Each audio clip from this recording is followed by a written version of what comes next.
ইসরায়েলের প্রতিরক্ষা বাহিনী একটি বিবৃতি প্রকাশ করেছে যে তারা হেজবুল্লাহর নেতা হাসান নাসরাল্লাহকে হত্যা করেছে।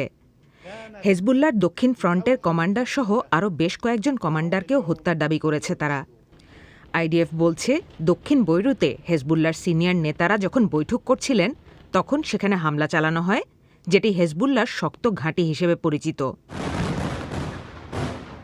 শুক্রবার লেবাননের রাজধানী বৈরুতের কাছে ইসরায়েলের মুহুর্মুহু হামলার দৃশ্য এটি। বলা হচ্ছে, রাতভর চালানো হামলাতেই মারা গেছেন নাসরাল্লাহ। হেজবুল্লাহও তার হত্যার খবর নিশ্চিত করেছে, তবে তাদের ইসরায়েলের দিকে হামলা বন্ধ হয়ে যায়নি। হাসান নাসরুল্লাহর মৃত্যুর খবর যে মুহূর্তে ইসরায়েল নিশ্চিত করে, ঠিক তার পরপরই আমরা জেরুজালেমে যেখানে আছি তার কাছাকাছি ঠিক আমাদের পেছনের দিকে বড় বিস্ফোরণের শব্দ শুনতে পেয়েছি।